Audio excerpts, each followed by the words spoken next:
this meeting. Great. Thank you, Shane. All right. Welcome everyone seated in the council and everybody online. Today is the Tuesday, the June 16th meeting of the Liberty Lake City Council. I would like to please ask everyone to stand for our invocation.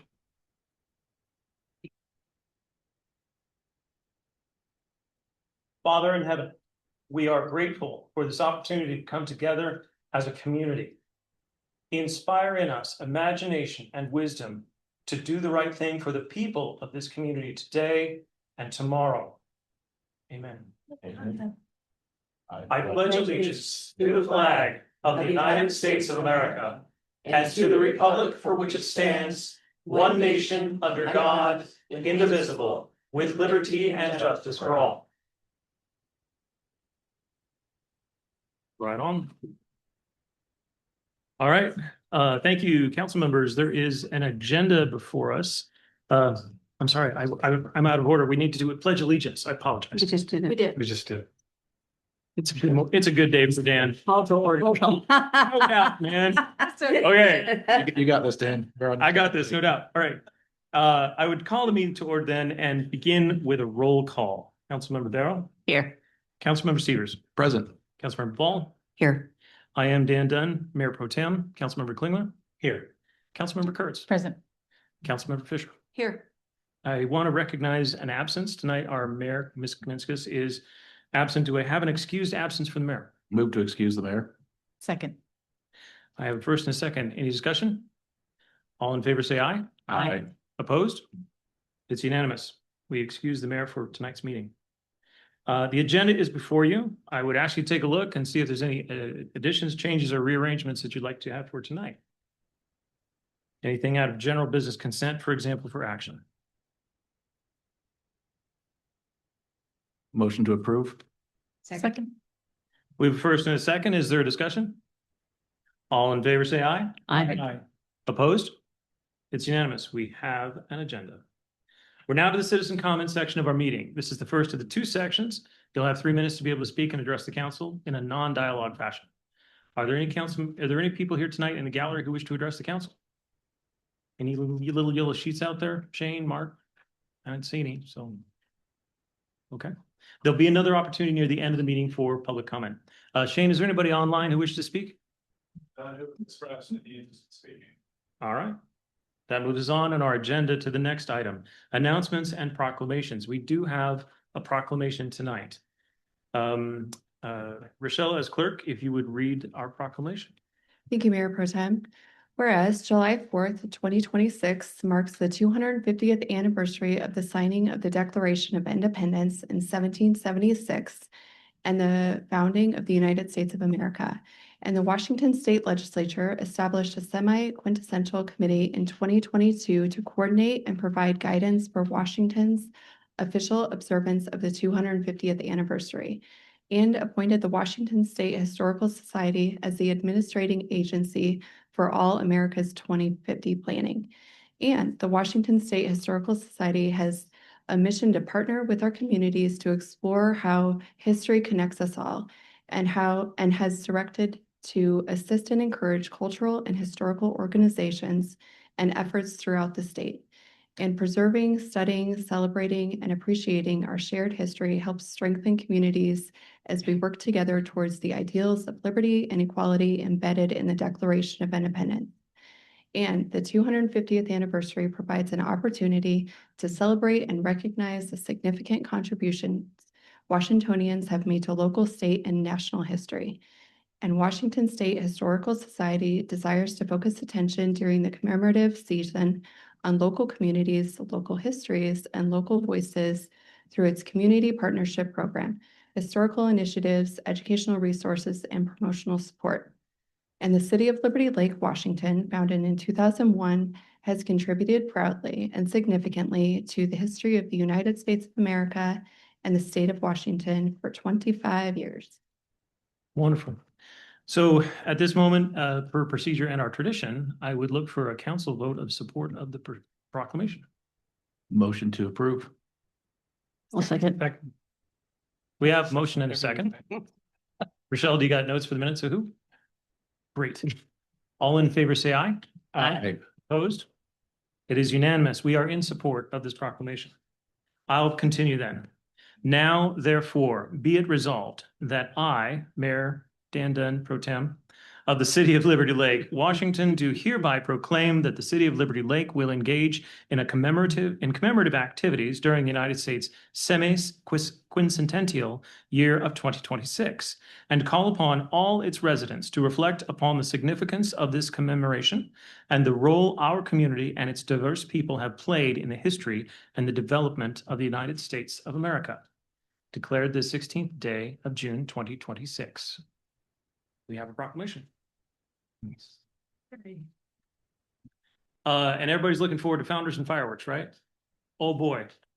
For those who've been part of that planning process, and I want to say a heavy thanks to the staff. There's a wonderful experience lying ahead. So everyone should look forward to that. All right, in our agenda, that brings us then on to reports and inquiries. We'll lead with City Council. Are there any City Council members who wish to provide a report or inquiry? Pretty quiet here tonight. I would offer that it is garage sale weekend, everybody. Please be kind and obey our traffic laws and obey all of the important no parking signs. Our staff work very hard on Friday to array around the community to preserve public safety. We want to make sure that even though it is quite a carnival and there will be many people coming into our community from all around, that our first responders and those who have to really get around can. So with that, get out there and get some stuff. Are there any other City Council? Rick? I would just say that in our meeting this evening, the Public Safety Commission, we discussed the new micro mobility regulations that are coming out. And I think this would be a opportune time to remind folks that those will go in enforcement on July 1st. This timing has just been to provide education and remind folks. So, you know, the garage sale, enjoy those last moments if you haven't gone ahead and, you know, registered your golf cart and things like that. But be aware that July 1st ticketing will start. And then it'll escalate after that. You could potentially have your cart towed, and then you would have to pay to get it out of impoundment. So we're doing this for the safety of the community, which is one of our #1 priorities, according to all the surveys and feedback. So forewarned is forearmed. Wonderful. Hey, no, I'm grateful, Rick. I just compliment that the city's done a great job in its social postings as well as on the website to provide guidance and instruction, even a quick handy little matrix, I think, referring to vehicles and what is infograph. possible. Yep. So please, if you can, share that in your circles and then to see that, yeah, visit the city's website and get to know if you have not already. So that's awesome. All right, there is not a mayoral report. I'll turn to City Administrator, Mark. Thank you, Mayor Pro Tem. Shane is going to pull up the list of things that we've got on the administrator's report for this evening, and we'll just echo Councilmember Klingler's comments regarding micro mobility. There is a web page linkable through the police department's site on the city's page that has all of that information to include links to the RCWs and city ordinances. So if there are questions, that's a great resource to go to first. And then if there are follow-up questions, certainly you can pose those to anyone at the PD or anyone at City Hall. We'll be happy to answer those. A couple of reminders that are coming down the road here. We've got starting later this week, another reminder about the spring book sale. This is put on twice a year by the Friends of Liberty Lake. And so on Friday, the 19th, it is going on from noon to 6 p.m. And then the following day, Saturday, 9 a.m. to 3 p.m. You'll see immediately below the observance of Juneteenth, which is Friday, June 19th, the library and City Hall will be closed in observance. And so we said this the last time, the book sale is still going on. It's still at the library. But if you go to the main doors, those are going to be closed. So just going around to the entryway that's facing Mission there, that's where the sale is being conducted, and you'll be able to get in there. Next week, Tuesday through Friday, is the annual Association of Washington Cities annual conference. Thankfully, this year it is in Spokane, so very close to home. And I know a number of our city council members are registered to be there. If you happen to be looking for a session on Thursday, I'm co-hosting one on City Academies. And so maybe look for that one if you're looking for something to do. But that's always that's always a good conference, very informative, allows for networking to occur with other elected officials and people from similar sized cities from across the state to see what's happening that we have in common with. So that's always a good conference to attend and be part of. And then following or in that week, but on Thursday, we have the deadline for applying to be on either a for or against committee for the public safety sales tax ballot measure.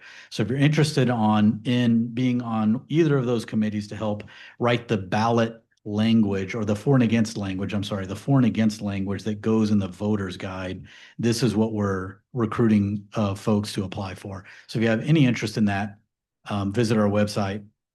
There's an application on there. Feel free to submit it. And we will take that under consideration. And then Friday this year is the observance of the July 4th holiday, Friday, July 3rd. So again, library and city offices will be closed, but our July 4th celebration actually starts before July 4th. So there's a lot of stuff happening. There's schedules for all of these things that are going on that we are putting under the umbrella of Founders and Fireworks 2026. That's the name of the celebration this year. So that actual day-long event is going to be on Saturday, July 4th at Pavilion Park. But there are other events that are going throughout the couple of days surrounding July 4th. So check out our website for a full schedule of those things. That's going to be our biggest event of the year. Again, as a reminder, we've combined this year the July 4th celebration with Barefoot in the Park to also include the city's celebration of its 25th anniversary of incorporation. So all of those things are being done at the Founders and Fireworks 2026 this year. Any questions about those before we move on to the briefings? Are the fireworks on, of course, Saturday night then? On Saturday, July 4th, Okay. yes. And if there are any questions about what day an event is scheduled to occur or what time during the day an event is scheduled to occur, we have a full schedule available on our website that you can go to and verify all of those things. And if for some reason there isn't clarity on there, give me a call and I'll let you know. Any other questions? All right, so I'm going to invite Kyle up to the podium. If you all will remember, during the budget development last year, we had an item on there that was specifically talking about replacement of the accounting software that the city uses, and Kyle is going to spend a few minutes updating you on that process. Kyle? Excellent. Thank you, Mark. So yeah, as he alluded to, we had started this process last fall, certainly during budget development, but kind of as we're continuing to implement priority-based budgeting, there's other factors that we started to consider, and certainly along the process improvement side, that our current accounting software just doesn't have the bandwidth to handle. And so we've been with Springbrook for 20 years now, and that accounting software has served us very well. I think we are starting to outgrow it a bit. And so that kind of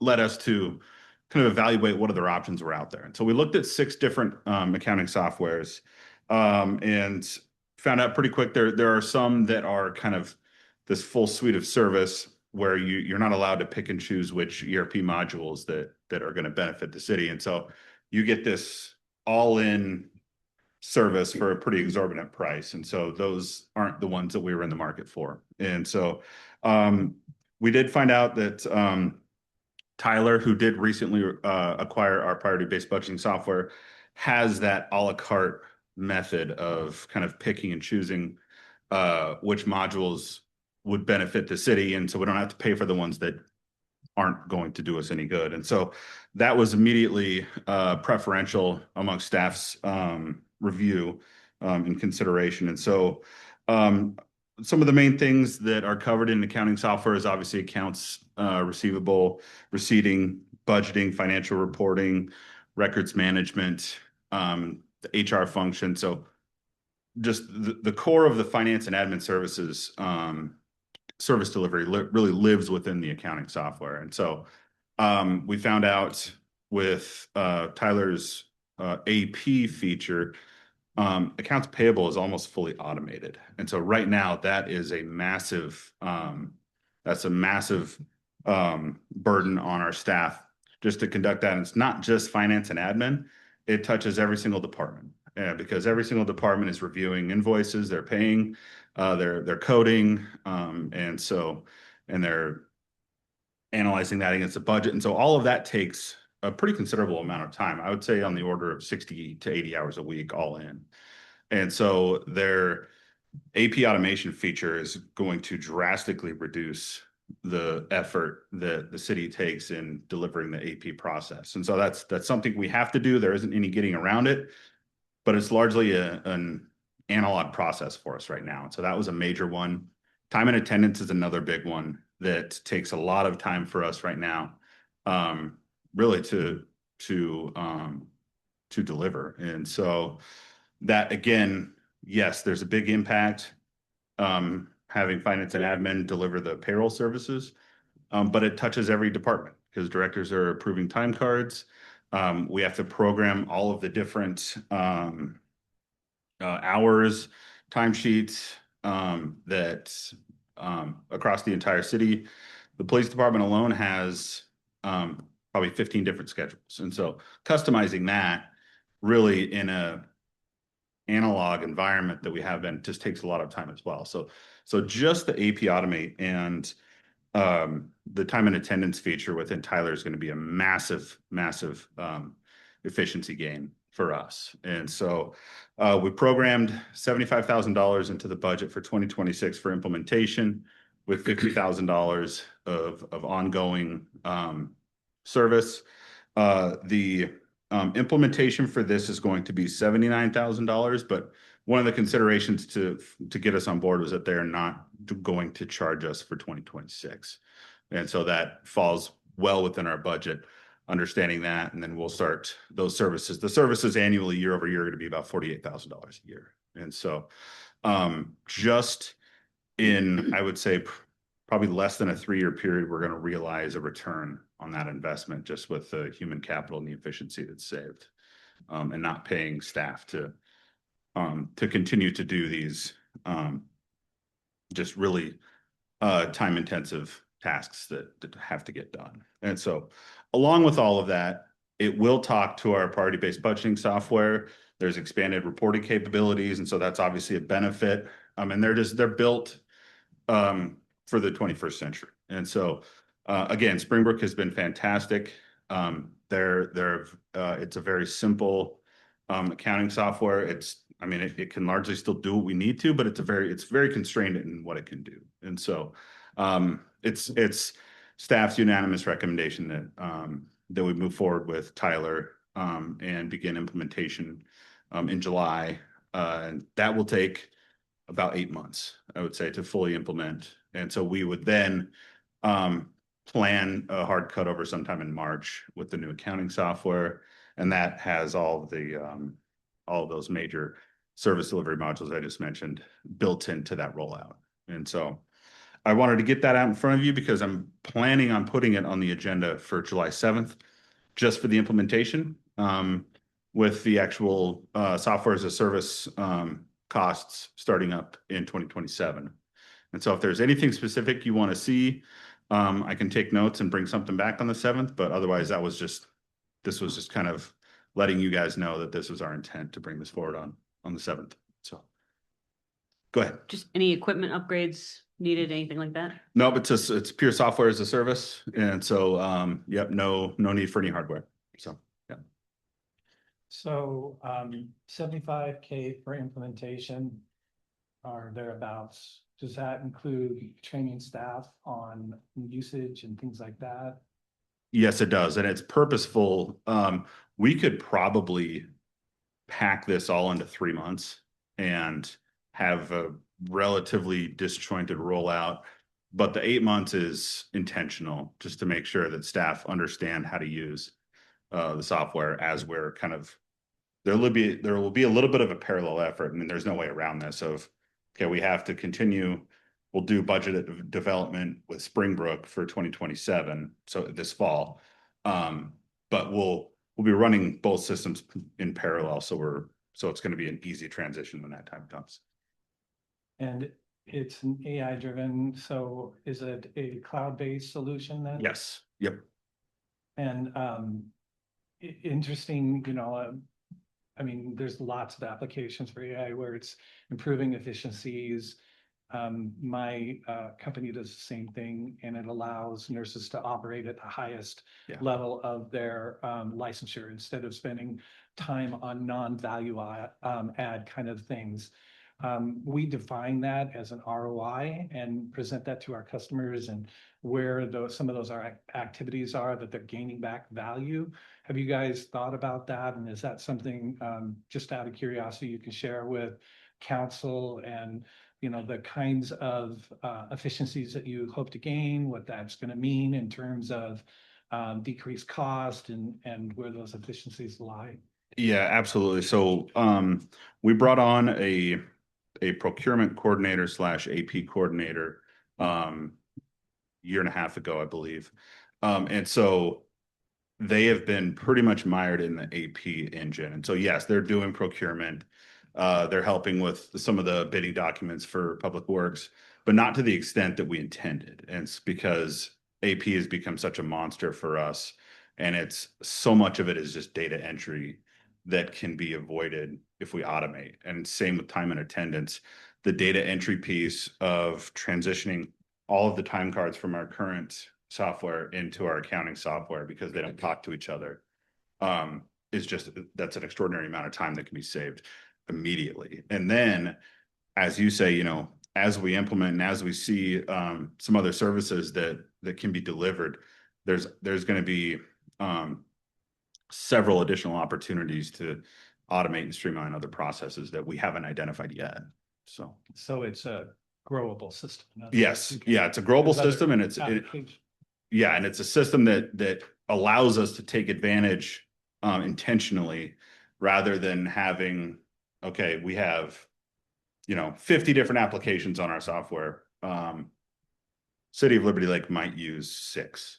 And so we're not unnecessarily paying for all these other modules that we're not going to use. But you can bolt them on. But yes, yep, we can bolt them on as needed. So perfect. And I guess my last question is, when you were evaluating software, did you look at an option to outsource AP and those kinds of things as a comparative? And how did that line up with, We did. And so private enterprise, I think, is more suited to take advantage of that. There's so many additional requirements and hoops to jump through as a public entity that you have to ensure that your internal staff is aware of, and you're not outsourcing sensitive material or not necessarily confidential material, but there's a super premium for that we found when they're outsourcing that. Yeah, and I can imagine the comfort level of just having line of sight about that information, and having it in-house versus outsourced is a big factor. Thanks, Kyle. Yeah. Appreciate it. Yeah. Regarding the exit from Springbrook, are we at a convenient point regarding any contracts or support? We are. It's a 30-day notice. And so we'll purposefully engage them later in probably winter, and then plan a kind of a simultaneous offload when we're cutting over, probably in March of next year. Great. Excellent. Are there any other questions for Kyle? All right. Excellent. Thank you. Thank you. Thank you. Right, and so the final item I have by way of briefing is just a reminder that, and the mayor mentioned this at the last council meeting, believe it or not, we are on the front edge of getting ready to start talking about budget season again. And so David Gaynor is going to come to the podium and just kind of give you an update on what we're planning and some early opportunities to engage the community with respect to the 2027 budget.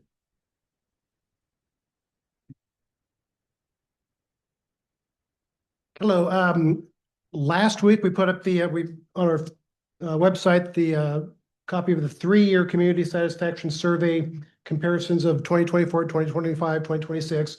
Put it up on Facebook last Monday. I'm assuming most of you have, if not all of you, have seen or at least had access to that. This is a really good comparison of what the trends show about what the people feel about the questions we've been asking for the last 3 years.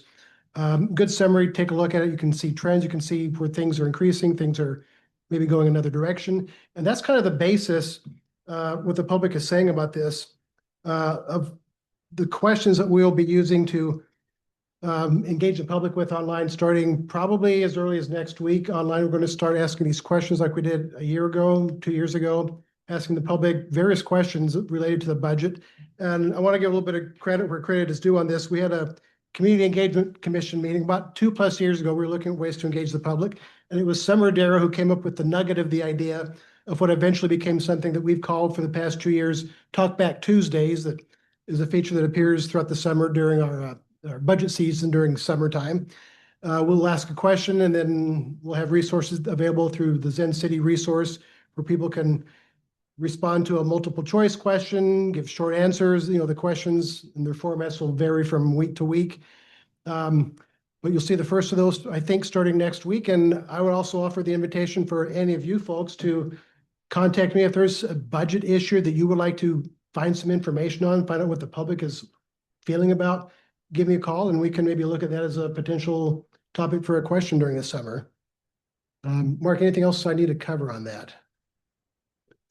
Really just an introduction to the fact that you're going to start seeing budget engagement starting, like David mentioned, next week, and really designed to get some early indications of what the community is feeling about different aspects of service delivery going into budget development so that we have that sentiment well in advance of putting numbers before you.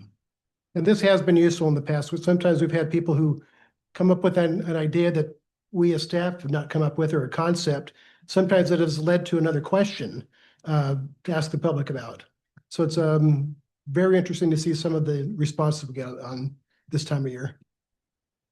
Any questions, comments? David, is Talkback Tuesday on the podcast or is it? No. Okay. It's on our Facebook site. Oh, okay. And then I think we share that to the community page too as well.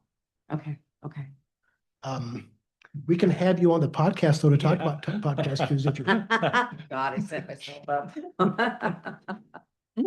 Anything else? Yes. Does the social media page redirect to the city, or how is that presented? Can I get to it without being on Facebook? Yeah, oh yeah, good point. That's available also through, we have this button called Engage Online on the homepage. There's like these 3 circles on top of the homepage. Click the Engage Online button. You will see the various things that are available to the public through Zen City. That will be one of them. And I don't know if I've done this in the past before, but I think this year I will also add it to, there's a rotation of 3 items at the bottom called Newsflash. And during those times when we don't have 3 events that we're trying to promote, which could have some openings this summer, I think I will have a permanent placer in there that will promote the Talkback Tuesday questions. And those questions, I should also add, those questions, they change from week to week, but they also stay up. So if somebody wants to come back and respond to the question in August that appeared in the middle of July, they can do that. Great. I just want to preserve the ability for people to engage who don't care much for Facebook. So thanks. Yep. So the ask of staff for the council would be just, as you're aware of these things being out there, just encourage people to give us their input, because it does become useful, especially when we start developing the budget. So. Great. Yes, Mayor good Pro- reminder, you don't need to go to Facebook to do this. We have it through the homepage. Right. Thanks. So Mayor Pro Tem, that concludes my report. Excellent. Thank you, Mark. Next on our agenda, we try to recognize the Sewer and Water District. Shane, do we know if you have any members? All right, Bill, step up. Welcome. You, Mayor Pro Tem, Councilman. Been a while. A lot of new faces. Great to see you. Wow. Well, I'll start off by saying, we have tours of our sewage treatment plant, and we will gladly take all you new folks over and show you how we do it, because it's your treatment plant. And It's one of the best in the state of Washington for the size of our community.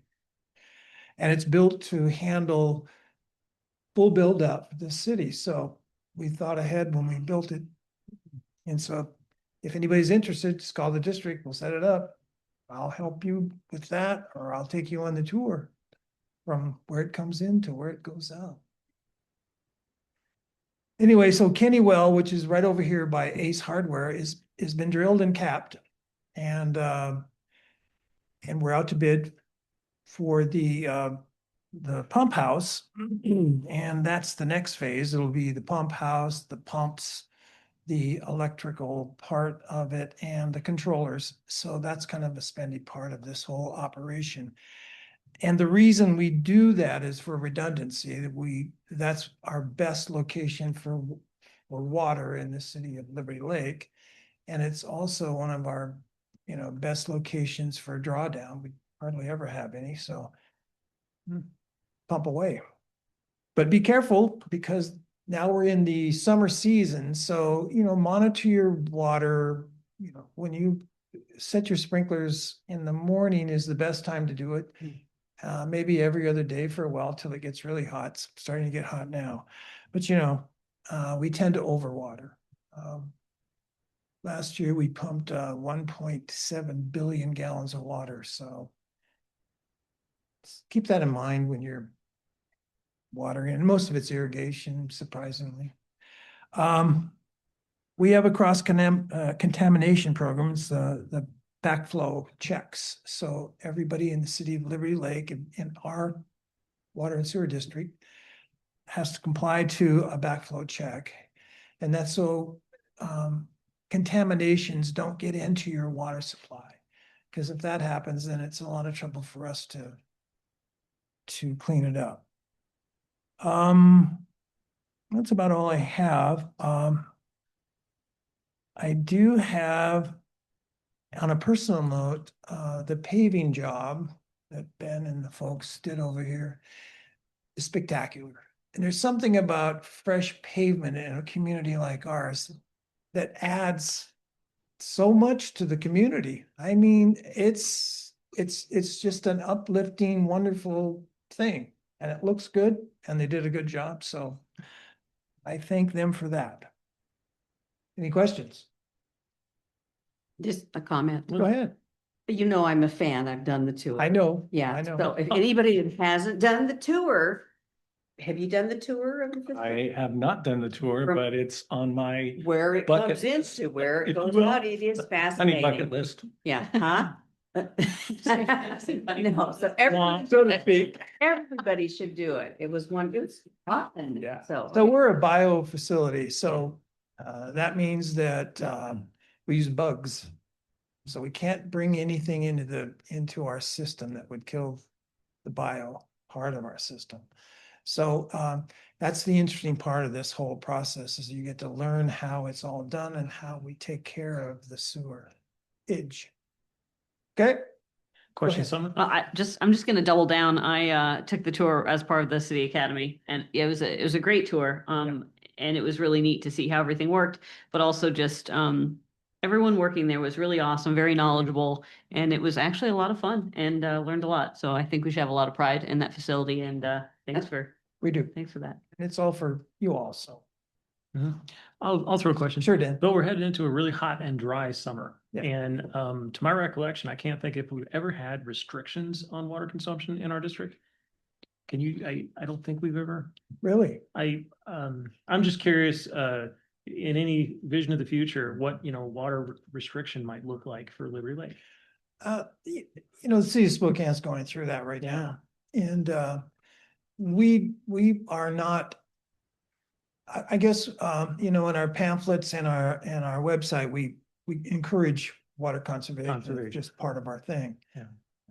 But we're not anticipating any restrictions. We have good water flow. We have a good source. I mean, we're right here where the aquifer. So, just as an interesting fact, so we drilled this last well, and we went down 175 feet and found good water. We went a little extra, went to 200 just to make sure it was sustainable.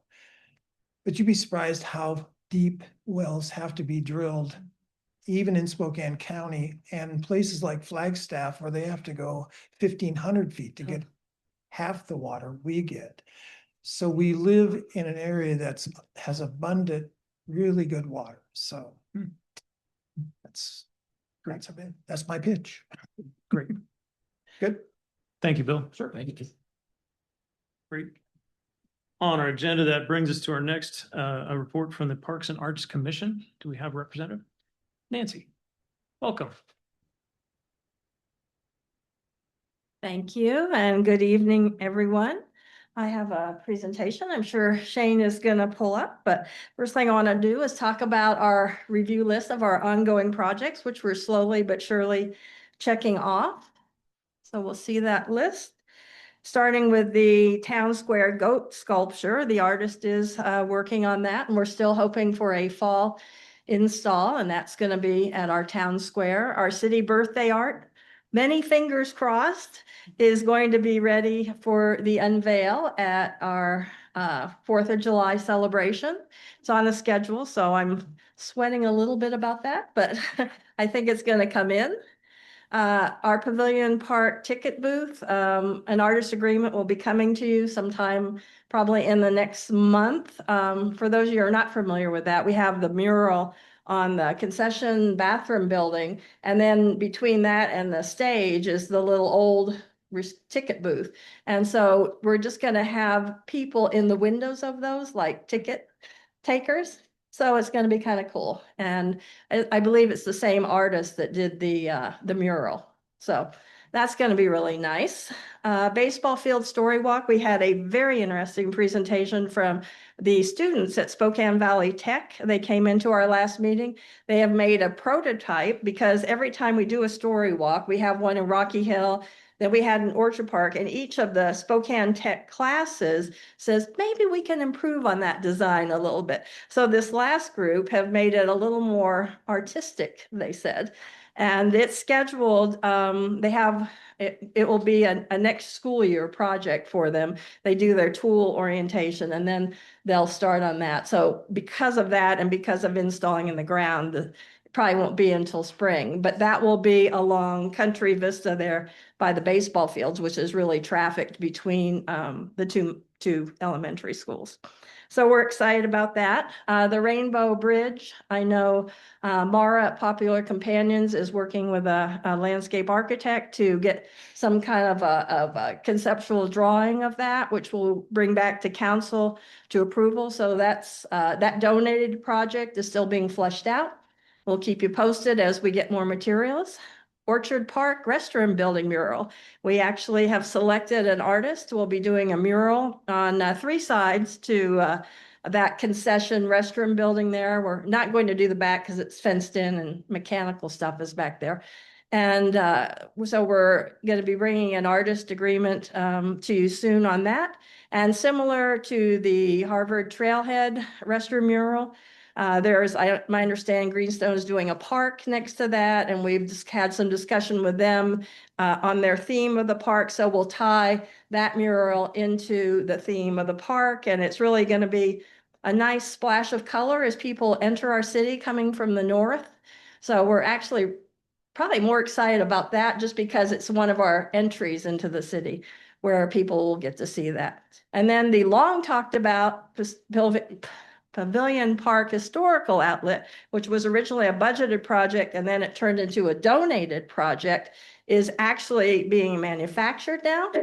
And that's going to go in. Unfortunately, I would wanted it before our July 4th celebration. I don't think it'll be close, but I think it'll be after because that's located right there kind of in front of the ticket booth.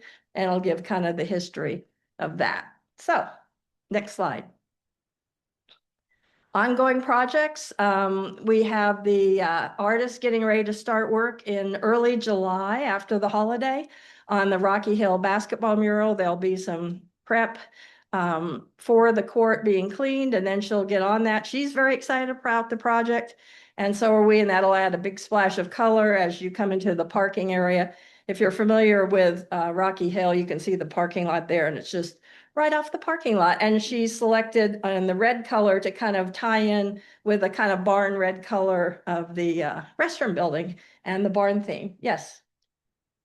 What is the actual court material made of? Is it actually sports court material that? That is a concrete court. It's a concrete. Yeah, the one at the one we did at Pavilion, that's like asphalt or something. I guess, I mean, this is gonna be painted. Oh, it's paint, but it's a special paint. We learned a lot. When I was first inspired by this project was when at Riverfront Park, Hooptown did that mural there, and they had terrible trouble with keeping it up and stuff. And so since then, there's been a lot of research on the paint, and they add some kind of gritty kind of material into it, and they've had a lot of luck. And I was just walking on that the other day, and other than bicycles doing wheelies and donuts on there, the paint is actually held up very well. So it's a special paint, and that's what this artist is going to be using. Do we know what the time or how long the paint is expected to last before we need to? I go don't back? know.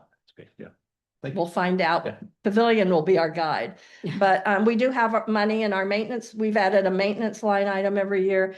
And so we'll have, and it should be just touch up, not a redo, I would assume, as things maybe get damaged. Yes, But this is the one that the paint's $12,000, right? no, Paint. the paint is not 12,000. The artist contract is $12,000. Uh-huh. And the paint is in that. Oh. The cost of the paint has gone up since our original estimate, and so we may use some of our contingency budget to help offset the cost of that with the paint, but that's mostly the artist fee. Okay. Yeah, Okay. Yeah, well, I hope it lasts.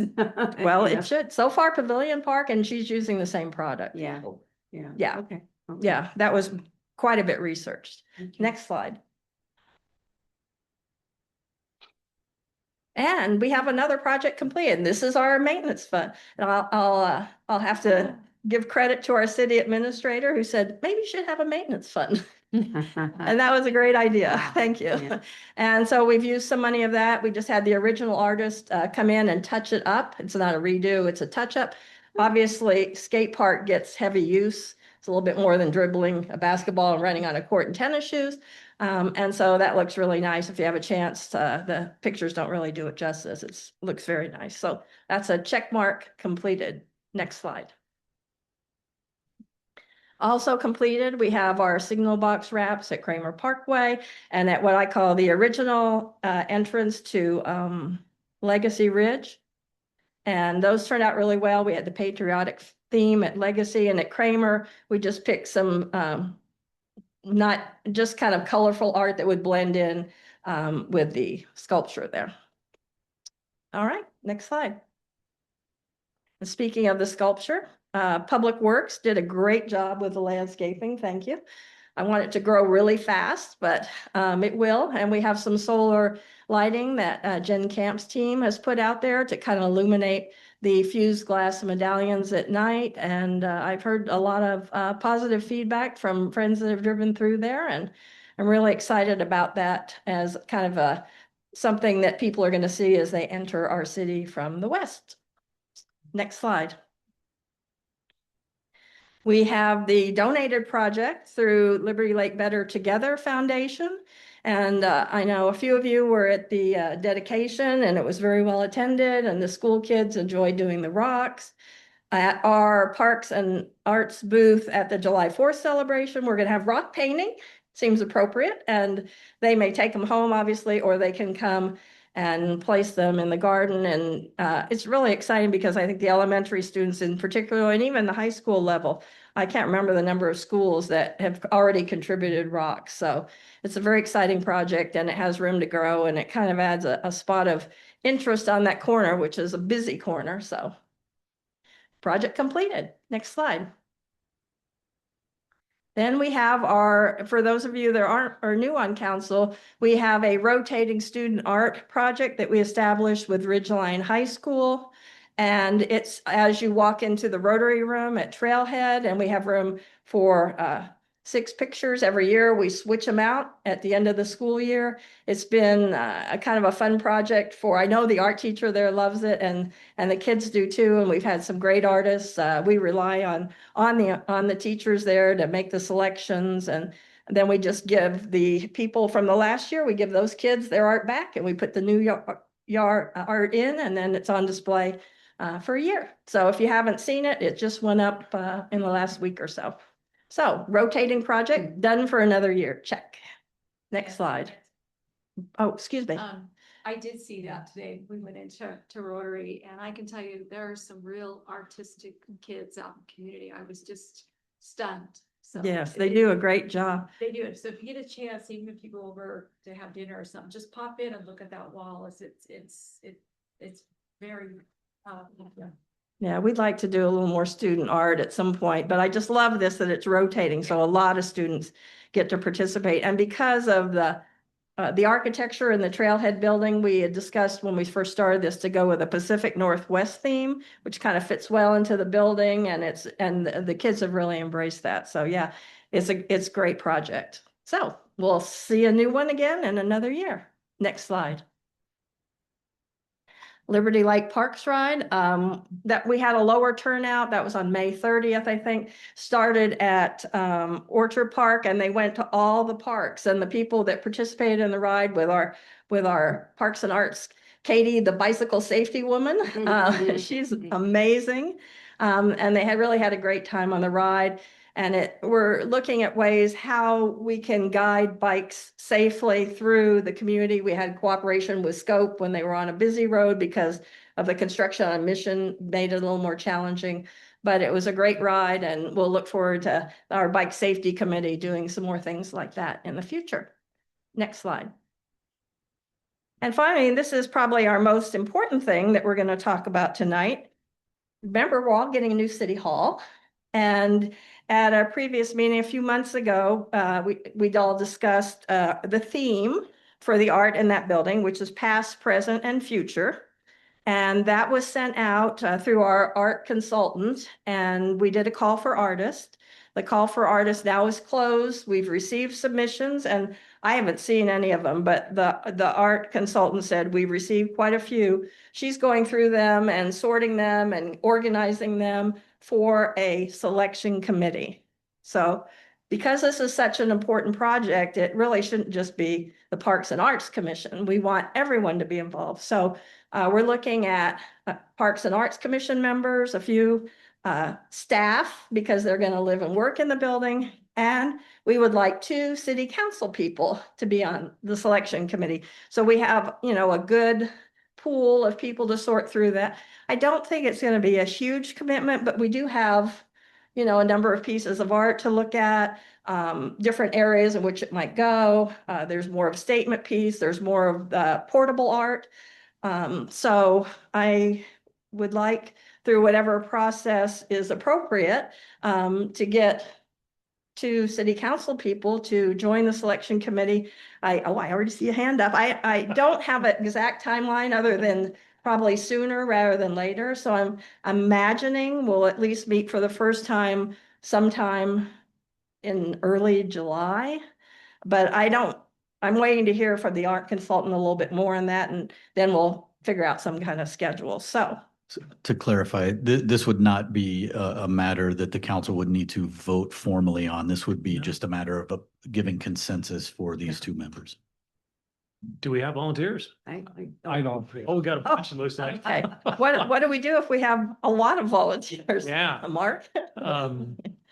Mark, I'd suggest if you are interested, maybe Mayor Kaminskas we could work together to try and pick 2 from who's out there. If you guys are agreeable to that, make your interest known to Mayor Kaminskas, and I think I can work with her, and we'll reach out and maybe draw straws, but we'll pick 2 of those if that works for everybody. Question? Yeah, I had a question. I think the Rotary, the Kiddos art and stuff is really amazing. Yeah. Have you guys ever talked to them or thought about maybe doing an auction of their art when you're ready to switch out? I think that'd be a huge confident boost, and potentially they could put that towards the car that they are saving for, or their Mm. college, or whatever, depending on what, year in high school they are and stuff like that. Yeah, I mean, that's a great idea. I don't know the logistics of a city managing an auction. How that would work. It'd be nice to have a nonprofit kind of do that Yeah. kind of thing. And I don't know if this enough about what the students want, if they're excited about getting their art back, because this was a special project for them and they want to keep it. But I mean, that is a great idea. I just don't have a feel. I mean, I could ask the art teacher. And You might even get mom and dad bidding on it. I would hope so. Oh, that's great. Yes. Kind of along those same lines with youth, have you thought about maybe having someone, a youth in the community or a couple of them, as part of the selection committee? Part of the selection. Well, that's interesting because we have a student commissioner. Megan was doing it this year, but she's just cycled off. They're usually only here for the school year, and we don't have someone for next year. That'll probably be something that will come to you guys in a late September meeting, I'm assuming. But that's something we could maybe go back to somebody like her, who is somewhat familiar, and see. Okay. But that's a great idea. More questions for Nancy? Right on. Hugh. Nancy, more of a comment. So this is a comment on the rock garden that just really kudos to the Parks and Arts Commission and kudos to art in the community. I drove by and observed a father and daughter walking around that the other day. They were the only two people there. And it just gave them a moment in time. The daughter was pointing at rocks, and I could just imagine what the conversation was. And just to offer citizens just a moment in time, there was probably peace and connection between father and daughter, just awesome. So, and I know every art installation, that's the goal. And so just good work, and Yeah. Well, that's excited for what you guys are doing. Thank you. I'm always especially excited about interactive art, which that truly is, where it really involves the community to be part of it. So, yeah. Very deep. So Yeah, thank you. Oh, Nancy, I have a question. Yes. So the goat at the rock garden is pretty cool. Is that the same artist is doing the ones for Town Square? No, that artist was obtained through the Liberty Lake Better Together Foundation. Oh, okay. I'm not familiar with that artist.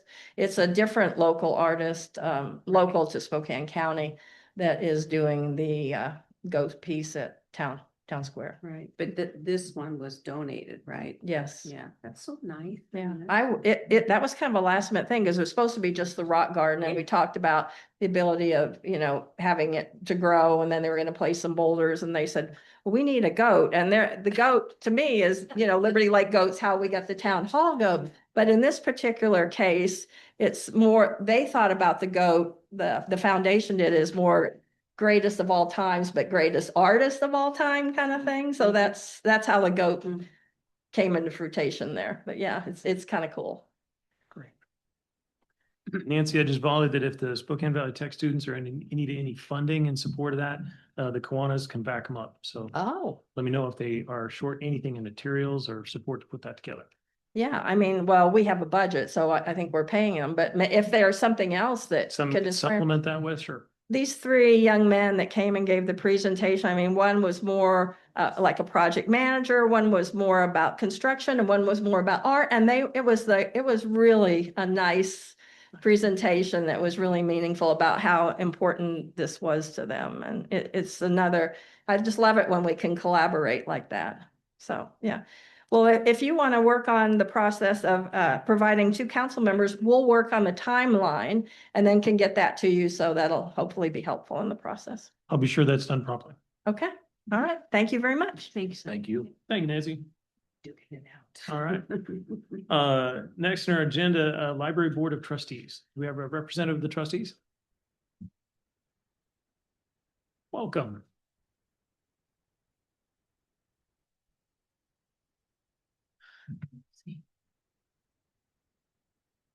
We have a slide presentation. Do you want to bring that up? Good evening.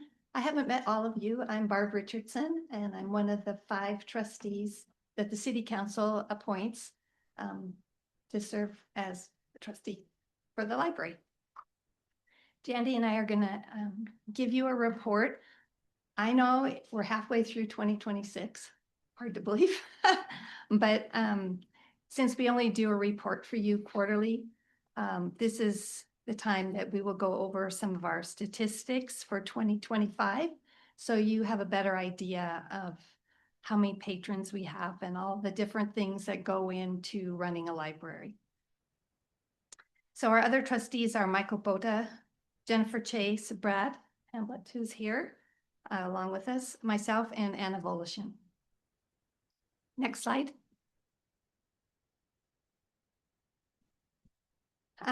Our first slide really is to help you understand how many active patrons we have. We had just a really slight increase in 2025 over 2024. Anyone from the age of 5, if their parent agrees that they can have a library card, up through adults, can have a library card. So we had about 7,500 patrons who had active library cards in 2025.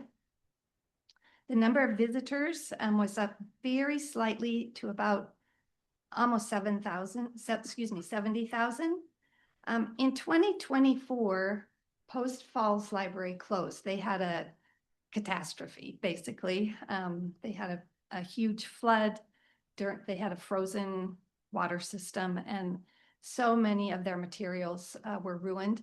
And we did see a spike in how many people in 2024 came to our library, but we maintained that level. So I don't know, Post Falls is back open. So I don't know if it was just local people in our 99019 or 99016, I think it's the other zip code.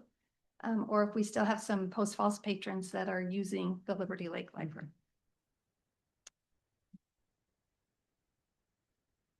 Next slide, Shane. If you have any questions throughout, just raise your hand. Don't wait till the end. Yes, absolutely. So the next thing I'm going to talk about is our meeting room reservations. So we've had our meeting room since 2022. We started out with about 100, just under 200 users in 2022. And this last year we saw a huge spike. We went from about 450 users in 2024 to over 812 last year. So huge increase. A reminder that the library has a meeting room that accommodates 39 people. And then we have a study room that accommodates 10 people. We do have an online reservation software for people to make reservations on, or they can call the library and we'll do it manually for them. The library is the only free meeting room space in Liberty Lake. Anywhere else you go, you have to pay. Even Trailhead Golf Course, you have to pay. Mode, any of those places, you do have to pay to use their facilities. So that is a question that we do get from patrons. If sometimes they'll look and they don't see something and they'll call us on the phone and be like, hey, do you really not have any availability? And they'll ask us where they can go. And we don't have any other free resources to share with them. So that is a struggle that we currently have in our community, is just a lack of free meeting space. Next slide, Shane. So I have our physical book usage and our ebook usage for the year. So in 2025, physical books, this is books, DVDs, audiobooks, all of our materials, 92,000 checkouts for the year. And then our ebook usage, this is ebooks and audiobooks, are at almost 36,000 for the year. The national average is about 3 out of every 10 people prefer ebooks over physical books. Liberty Lake we're just slightly above that trend for the year. We're about 35% of people are using ebooks versus physical books. Obviously, there are tons of people that probably use both as well. The biggest challenge with ebooks is that less than 10% of ebooks are picture books. So if you want to be an ebook user, it's largely for adults and maybe teens that use them.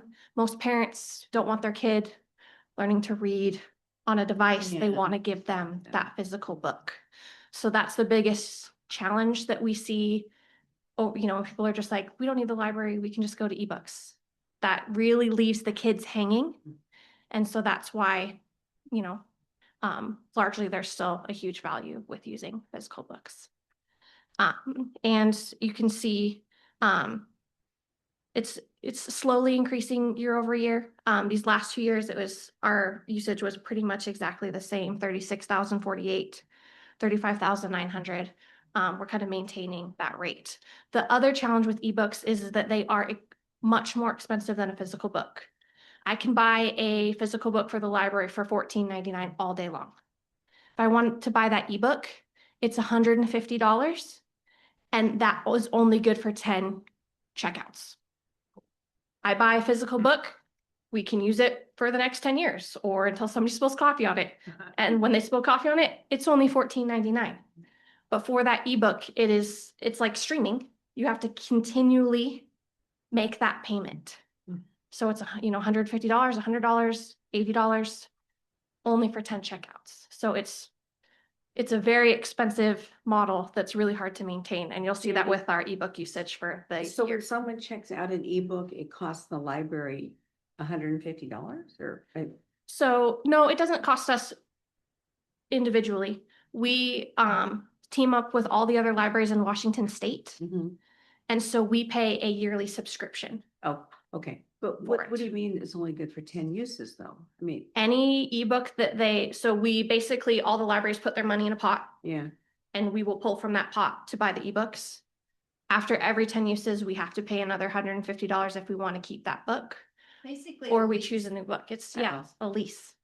The publishers treat ebooks like leases, not a product like a book. Yes. So if we move on to the next slide, you'll see what our physical collection is. Can we go one more? I want to do the E and then we'll go back to yes, scroll one more. So if you look at what our electronic collection is, if you notice in 2023, we had over 100,000 ebooks. And now we're sitting in 2025 and we're at 76,000. It's been a huge challenge for the state to maintain that high level of service when we're having to pay $150 for each of those ebooks. Because look how many we own, 76,000, that's a lot.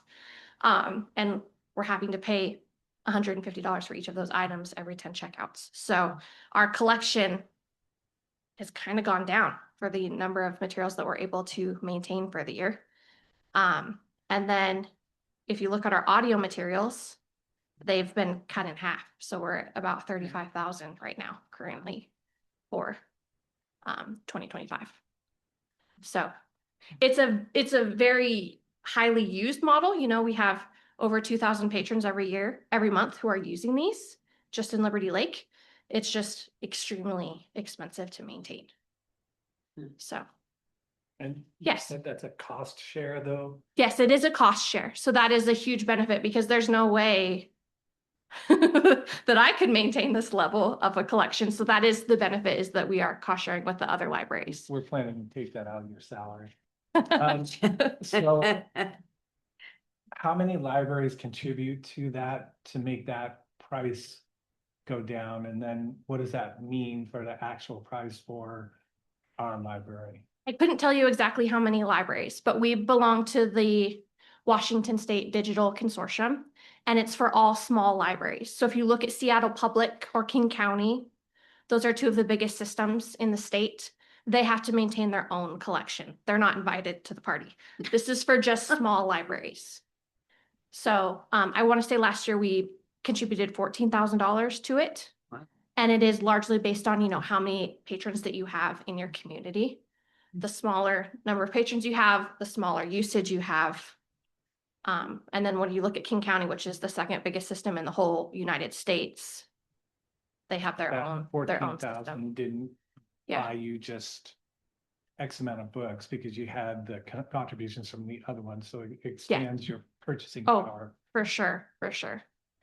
So we are extremely glad that we can belong to this consortium because it gives us the ability to give all of our patrons, 76,000 resources and a total of 150,000 resources each year. It just makes me think of my Amazon subscription.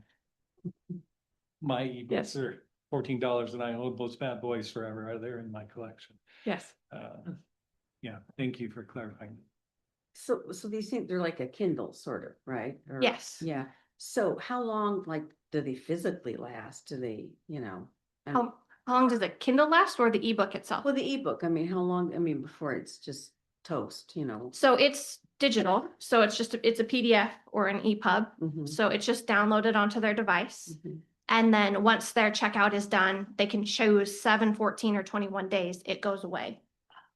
And then it's just in the cloud is where the book is.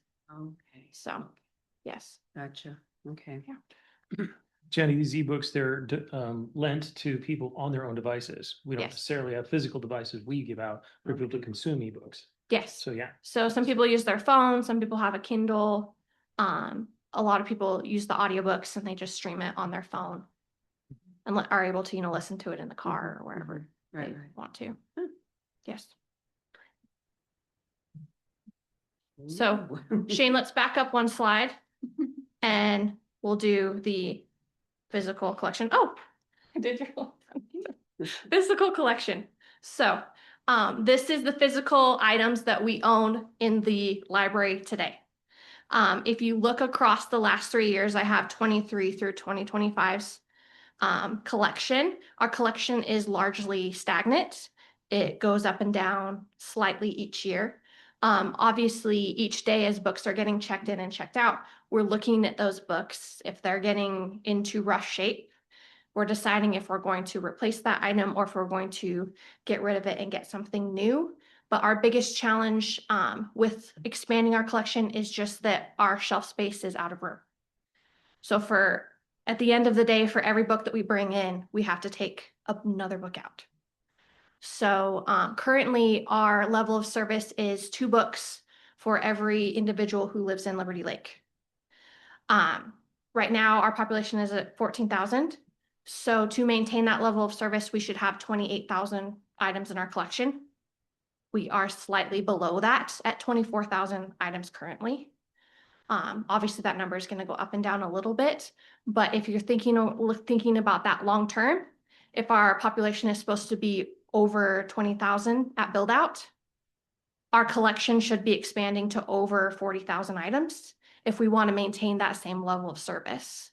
And we are not able to do that in our current facility. So each year over year, our level of service is going to go down. And at build out, we will be half of what we are today. So we will have 1 book for every member of the community instead of 2. So that's just where things are today. So electronic collection, operating.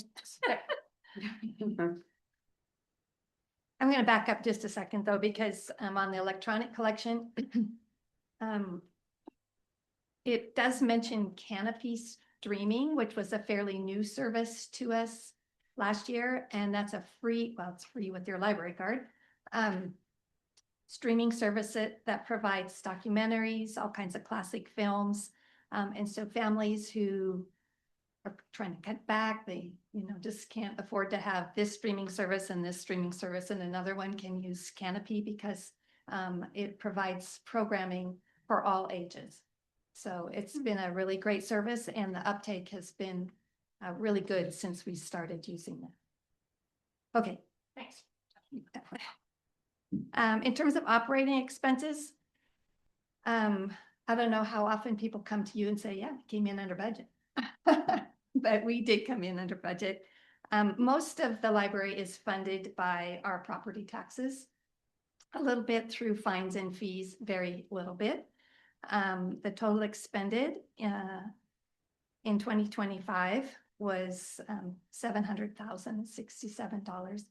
I also want to say that the Friends of Liberty Lake Library, sort of our support group, raises funds, and we do use those funds for a lot of the programming for the library. So we're really fortunate. I know Jandy has talked to some of her peers, and they're just astounded at how much that the Friends of Liberty Lake Library contribute in terms of programming for our library. Okay, next slide. We'll talk about challenges other than space. So these are the current challenges that we're facing at the library right now. One of our biggest is our lack of parking and our meeting space. So we offer story time 4 days a week. We average anywhere from 50 to 75 people at each of those story times. And they are meeting in a meeting room that accommodates 39. And then after story time is over, they're going to our children's room to play with toys, and that room accommodates 45. So they're moving from one room with all their kids and their strollers and their car seats, lack of space, to another room with their strollers and their car seats. And it's a real challenge. Our story time is heavily attended, which is something we are very proud of. If you go to some of the other libraries, they don't have as many people as we do. So we're really grateful that our families enjoy coming to our story times. They enjoy our librarians who do those story times. But the room gets hot and sweaty and crowded with, 50 toddlers dancing to Baby Shark every day. And it is loud. We have patrons that come to study and they know to wait till 11 a.m. to come. Otherwise, they're getting Wheels on the Bus and Baby Shark. Oh. So with that, our parking lot is also an issue. We do have patrons who will park at the police station next door, or park at Legacy Church, or they will park down Madsen, or in the Scanaball parking lot next door. So depending on we have a lot of patrons that will show up at 10 because they know they can get a parking spot at 10. If they come at 10:35 and they're late, they're hiking in. So that's a challenge that we've had for the last several years at the library. The next challenge is our computers. So currently we have 4 public computers that patrons are able to log on and use. Throughout the year, we give them 2 hours that they're able to work on emails, Facebook, work on homework, whatever it is that they want to do. Last summer, we were so busy with our 2-hour space limit. We had a lot of people that were coming in, we're turning them away, telling them to come back in 2 hours, but it's really hard because somebody could have 2 hours, use 40 minutes, and then they're done, and we told them to come back in 2 hours. So this year, starting in June, so we've already implemented it, we are reducing our computer usage for the summer from 2 hours to 1 hour. We have a lot of patrons who come and use our computers every single day. We know them by name. They come in I have one patron that comes in every day at 1. That's their time. They come in, she gets her computer usage for her 2 hours for the day. So I think there sometimes is a stigma that we are a more affluent community and everyone has a computer, everyone has a laptop, everyone has a tablet, everyone has a printer. And that's not actually the case for our community. We do also have a lot of patrons who just no longer have a printer. Every time you set it up, the ink dries up or something doesn't print. So we do have a lot of patrons that will come in specifically for printing, print off their Amazon label, print off their UPS label, print off their kids' permission slip, and then go. So we have had a huge influx in just printer, which is, pretty fast grab and go. We do have mobile printing now, which is nice, where they're able to scan a QR code and then upload the documents that they need from their phone. And then it just prints from the printer. So that's something we are trying to use to kind of combat that. But our biggest challenge is we have 4 computers and we really should have 8, but we don't have anywhere to put 4 additional computers. A, because of space, and B, because of a cement floor, which makes it challenging to extend the power throughout where we need it to go. Where the power is where the power is. And so that's been a challenge. The last one I wanted to talk about is a dedicated teen space. Parents want somewhere safe where their kids can go after school to hang out, that isn't riding around in golf carts or whatnot. And the library is one of those resources. So we do have a group of teens that comes every Tuesday for our Teen Tuesday programs. We have another club that's starting on Thursdays. So we do have dedicated times where teens can come to the library. But it would really be nice to be able to offer them a spot that they could come any day of the week that's just for them. And currently, the teen area is the dedicated study area for everyone in the library. That's where we have our tables and chairs set up. That's where we have power. And so the adults have kind of taken over the teen area because it's the only place that we're able to offer a quiet study area. So that's something that we really would like to be able to offer our teens on a daily basis in the future, is just a dedicated teen space that's just for them, because they don't want to hang out with the grownups and they don't want to hang out in the kids' room with trains. So that's something we would really like to be able to offer them in the future. Next slide, accomplishments. Yes, sorry, it looks the same color scheme. So one of our long-term accomplishments is we now have power in the YA area. So this spring, Public Works was able to get some power poles installed in the library. You might have seen them like in an airport, but basically it's just a metal tube that goes from the ceiling to the floor. We have 4 of them now because we could get power from the ceiling. We just couldn't get it, coming up from the floor. So we have 4 power poles. One is at each table. I should have taken a picture and I didn't. But one is next to each table. And so we have 2 power outlets at each of the tables in the YA area in the library.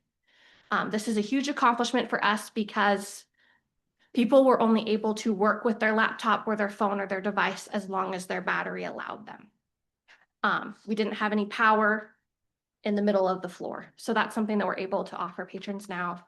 And that's huge. And we're really glad about it. The next accomplishment that we had for last year is we have weekly programs for all age groups. You've heard me talk about story time. We have that 4 days a week right now. We also, for the last 2 years, have had Teen Tuesdays, which every Tuesday they can come to the library for a teen activity. We've now expanded that to our school-aged kids. So every Wednesday is Kids Club, and they're able to come to the library from 4 to 5 for a free activity. And that's something that we have recently started and we're really glad to have, so that we're able to offer families in our community. They know each week there's something for each age group at the library that they're able to come and participate in.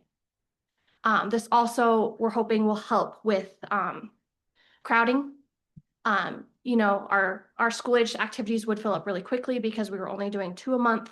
Now we're doing 4 to 5 a month. So it's spreading out who can come, and we're able to offer it to more kids in the community.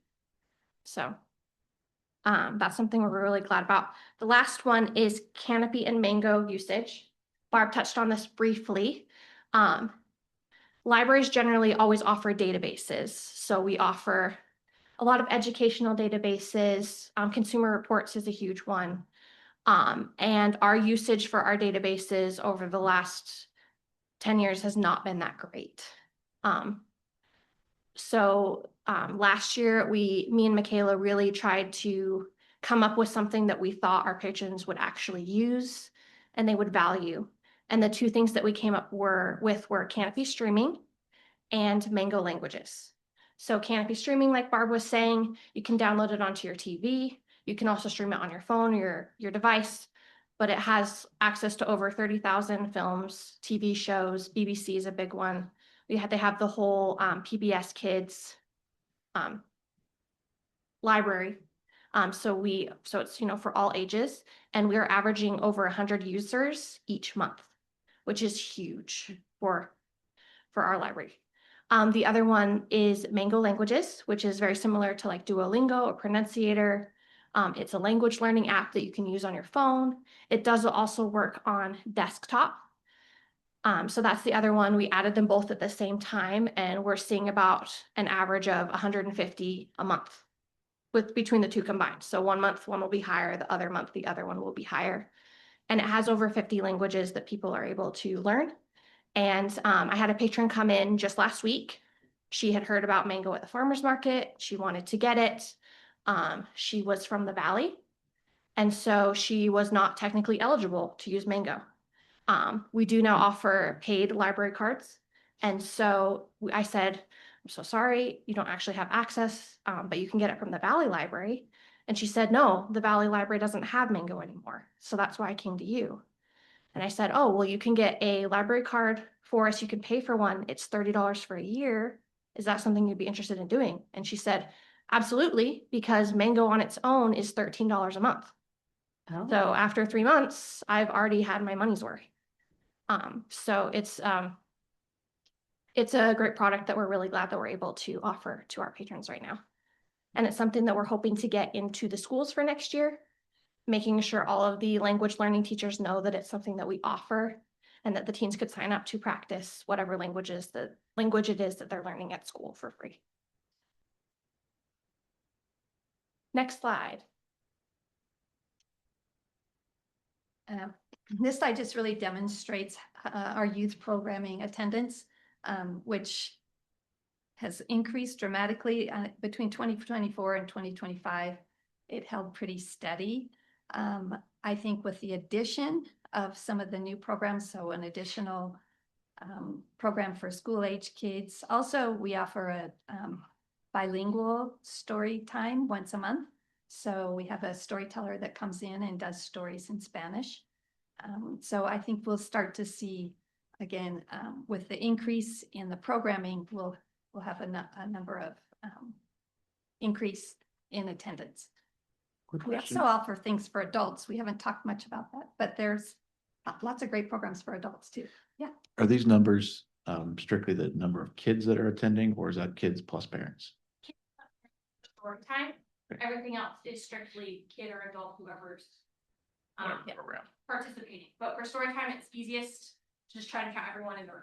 Perfect, thank you. Yeah. Next slide, which is really our total program attendance, which was slightly up, and that does cover our early learners, school age children, teens, adult, and family programs. Next slide. The last thing I wanted to touch on with just the programming attendance is total for the year. We offered 308 free programs to our community, which I think is an incredible accomplishment. All of those programs are free, and they were largely done by a staff of 2 that has now been expanded to a staff of 3 for 2026 with the addition of our new children's librarians. So I am really proud of our staff and all that they were able to accomplish last year. Unearth a Story. This is our theme for summer reading for 2026. As you know, each year we offer a summer reading program. It's for ages 0 all the way to 100. The theme this year, of course, is dinosaurs, as you can see from the graphic. We just kicked off the program yesterday on Monday.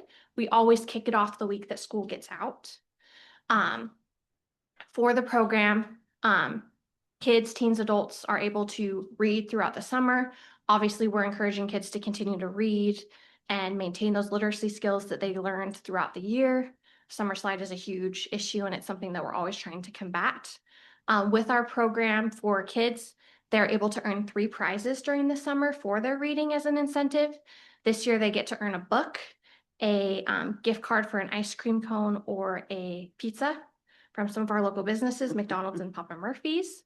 And then their level 3 prize is, of course, a Beanie Baby stuffed animal. You might have seen me talking on the community page. This is something we started doing after COVID, and we're too scared to take it away. The kids love it. We put all of the Beanie Babies along one of the top shelves right next to the checkout desk, and the kids will come in yesterday and they will look and be like, this is the Beanie Baby that I want. I'm going to keep reading. I'm going to hurry and read so I can earn my Beanie Baby. It's a great incentive. Success. Yes, it's a huge success. Yes. Can the adults qualify for the prizes too? We have different prizes. I was going to mention. Okay. So the teens have a similar program where they read a certain number of hours and they get to come in for 3 prizes. Michaela has some grab bags and treats and gift cards and different prizes for them. For the adults, we have a punch card where you're able to get 5 punches and then you earn a free book for your prize. And then you get entered in for a grand prize drawing. The grand prize drawing last year was pottery classes at Mode. So it's usually it's not just like a coffee gift card. We try to come up with a really good prize for the winner. For the adults, to make it a little bit more easier, it's not just books that you can read to earn prizes for. It can be books. It can be attending a program at the library.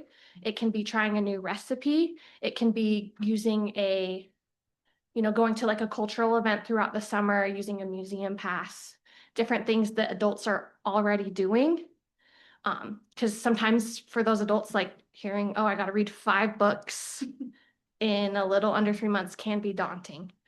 So that's something we also, and as well as reading with their kids. If they read an hour with their kids, that's another way they can earn a prize, a punch for their cards. So it's something that we try to include all age groups on. Next slide. We're really fortunate that we have so many people that are interested in volunteering at the library. We have in 2025, we had 229 teens volunteer, which 229 hours that the teens put in.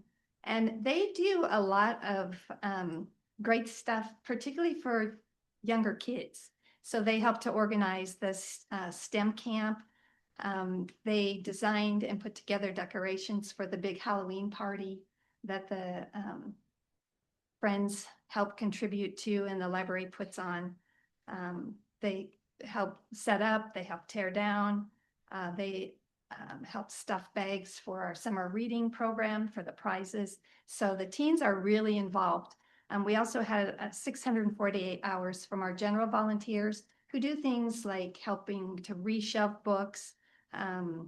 If a book comes in, they can make sure it goes on the hold bookshelf. Yeah. And or keep checking those to make sure if somebody didn't pick it up that it needs to go back. And they just help clean up, tidy up the library. So we're really fortunate to have so many active volunteers in our community. Okay, we're getting close to the end. Yes. So this is just acknowledging our switch from the Cooperative Information Network to Inland Share, which is our new library consortium that we belong to. I came from a library in Utah where what we had on the shelf was all the materials that we had. And that could be really frustrating, especially in the summer, because the kid would want to read Harry Potter and we would only have 1 copy of Harry Potter, and I'd have to tell them, well, you can get it in 8 months because there's 8 people on hold for it. So I love that we belong to a consortium. The large benefit is that we share resources. So we have a courier that comes twice a week, delivering books back and forth to the different libraries. So our courier comes on Tuesdays and Fridays. And so generally I'm able to tell people now, oh, that book's checked out. Darn it. We can get it for you here on Friday. And that's much more convenient, and they're able to get their resources really quickly. And so in October of last year, we switched from the Cooperative Information Network to the Inland Share Network. If you'll notice, librarians are very punny. And so on our logo, it's a bunny reading a book because part of the word share is hair. And we're just hilarious over here at the library. It is. So that's our mascot, the hare. Was this one me? I didn't write it. Okay. So these are just highlighting some of our new services for the year. I already talked about the mobile printing that we have through the Printsh app. We're now offering proctoring and tech appointments. Proctoring is something that libraries have done for many, many years, where we, the librarians can proctor like a nursing exam or some sort of test that you need someone to physically watch you and make sure you don't cheat. Michaela has expanded that to tech appointments. These are one-on-one with her, and people are able to sign up. They schedule a time with her and they're able to come in and say, hey, I need help setting up Zoom. We had a patron who's like, I've never used Zoom before. I have to do the Zoom interview. Can you show me how to use Zoom? And she'll say, absolutely. She'll sit down with them and teach them how to use that product. It's been heavily used. We average about 5 tech appointments a month, which is pretty good when it's just kind of a service that's just on our website. It's not something that we have like super heavily marketed. It's just when people come in and they need help. Hey, let me get you over here to Michaela. She can help you with that. The last one is Author Talks, and I'll have Shane go to the next slide. So this is new for 2026, but I wanted to highlight it for you guys today so that you know about it. I think I brought it up in January, but this is our site for Author Talks. We belong to, it's like the Library Speakers Consortium. They get authors from around the country who will come and do an author talk. It's streamed live. So you are able to sign up to watch it live, submit your questions, have a little bit more of a back and forth dialogue in the chat, or you're able to just go on afterwards and watch the recording of the author talk. They've gotten some pretty big authors like Kate Quinn, Jason Reynolds. Like it's not a bunch of people that you've never heard of. Like they get really good authors for these. And we've been really happy with our results so far. For Q1, we had 130 people participate. Some of those people, we get stats of who watched it live and people who go back and watch it afterwards. So author talks are something that we have heard from our community that they want to have. When trying it, obviously we're not able to get like a big name like Kate Quinn. We just haven't seen the return on investment for it. And it's, so this is another way that we thought that we could try offering it to our community. And so far we've gotten pretty good usage from it and we're happy with the results so far. So each month they have 2 to 3 authors they're able to watch, and you can go back, say today, and watch somebody who spoke in January. So it does go back throughout the year and the catalog. So that's really nice. So a new service that we're trying and we're happy with it so far. Are there any questions for me and Barb? Yes. Councilman, first on deck. So some of the authors are probably children's authors. Mainly marketed towards adults. Okay. Jason Reynolds, who was the author last month, has some juvenile, teen, and adult books. But I have not seen someone who's specifically like a picture children's author. That doesn't mean they don't have them, but so far it seems like it's more garnered for adults. My wife is a first grade school teacher, and she does a lot of work on writing stories and creative expression and things like that. I could just see something like that in her classroom would be, yes, kids would just gaga over. Oh yeah, yes. And then the rest is just a comment. I love your presentations. You always do such a great job, and I'm going to gush about you a little bit. I did the tour, and I love the fact that your mom was a librarian and you're a librarian, and you just come from this background, and it's such a passion for you. I love to see how much you put into it, so much creativity, so much energy, and that you do so much with what probably feels like so little a lot of the time. I think I would love to hear more about what visions you have for the future. If we could make up our mind as a community about the library and all of the extraordinary benefits, why we need it in such a dramatic way, and that it needs to grow with us as a community. I'd love to hear about your vision sometime, because I think there's just so much more that you want to do and could do, and that the community would benefit from it. So I apologize for gushing there, but I just always love your reports. So thank you. Thank you. Other questions for Janny? I'll just reinforce Councilmember Klingler's objectives or descriptions. Your enthusiasm is wonderful, and I'm just going to say contagious. So thank you for your work, Janny.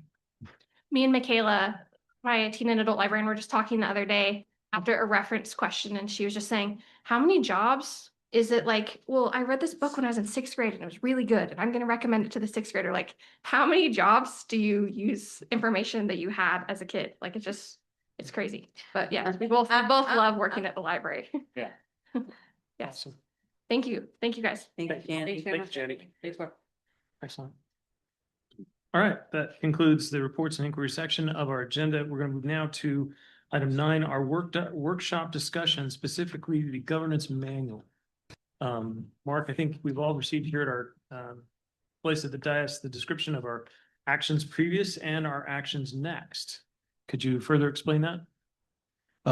Gladly, Mayor Pro Tem. So we are at the place in the governance manual where we have gone through all of the what I'm going to call the chapters that either contain new material altogether or significant changes to material that was already in the rules of procedures, and have also gone through a couple of chapters in addition to that in our previous review.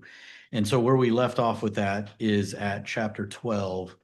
And so the goal with certainly with tonight's workshop is to see how far we can get. And this isn't to minimize the importance of these chapters, but these are chapters where there were relatively few recommended changes to what is currently in place. And so we want to see how far we can get in tonight's workshop to understand whether we need another half hour. We can put via email with some recommendations from the attorney that everyone could provide consensus to, or whether we need another full workshop. So with that, I would turn the floor over to the council and allow you to start discussing the remaining chapters starting at 12. Great. I see the draft on the screen. I think we can begin then. Page 52. Are there any initial observations on chapter 12, or we can slowly scroll through what we see posted?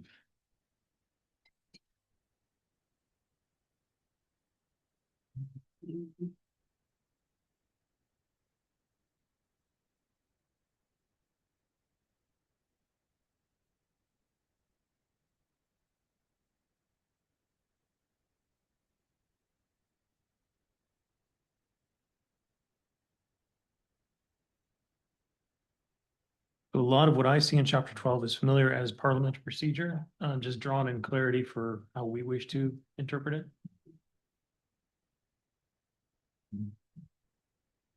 So what is an example, questions of privilege? It's on 53. If you could roll to that section, Rochelle. I'm sorry, go downward. Yes, please. To 53 per Arlene's observation. Question of privilege is the question. Like, I haven't seen that phrase before, so I'm not sure what that means. Or maybe you know. Upward or downward? Specifically, where can you point us, Arlene, upward or downward here? Motions that do not need a second. Yeah, motions that do not need a second. I think that's above where we're at right now, so scroll downward. Yeah. There, okay. One more. There you go. Right there. Right there. Right there. Right there, right there. Yeah. So this would be akin to a point of order. It's similar in that regard. Okay. Yeah, that's a good one, Arlene. That is not immediately familiar to me, but I recognize point of order as an action, not requiring a second. Right. Agree. Okay. Well, Mark, then what is it and why is it there if it's the same as a point of order? It's not exactly, it's of the same magnitude as a point of order. It's a question of privilege is something that procedurally would maybe find its way into a proceeding. I'll have to find you an exact definition, so I'm not giving Mark. you wrong information, but I've got a perplexity answer. go for it. A question of privilege is a special motion used to urgently address the rights, safety, comfort, or ability of the assembly or a member to participate in the meeting. There you go. A question of privilege. It's too cold in here. I'd like the heat turned up. Ah, Yeah. I mean, that's would be a Yeah. concrete example of what that is. okay. Yeah. Brilliant. Yeah, yeah. Okay. Okay. Good. Great. Go downward. Please. Okay.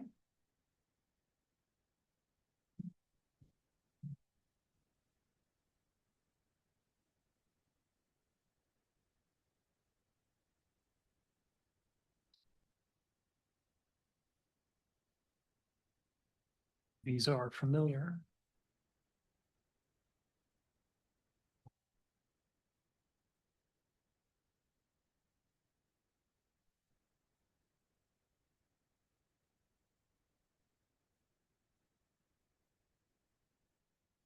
And Mayor Pro Tem, maybe it would be helpful to interject a question here. Please.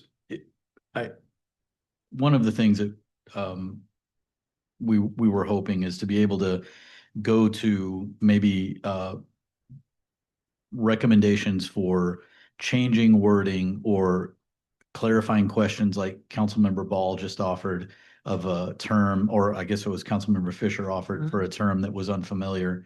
And then determining if there were any objections to any of the language on its face, with the understanding that the city attorney is going to review the entire document for form and for consistency and for synchronicity, if that's a word in this context.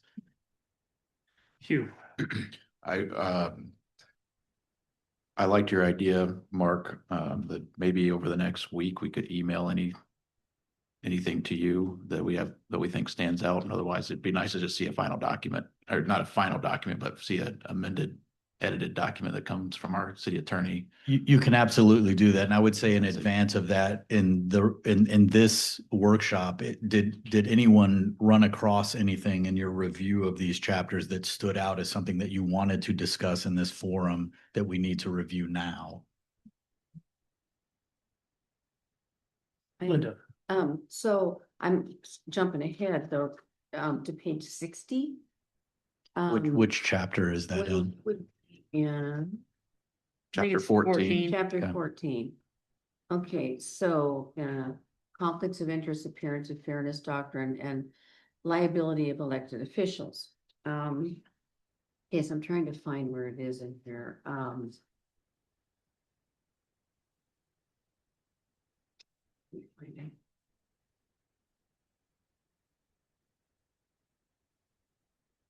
Okay, under dual roles.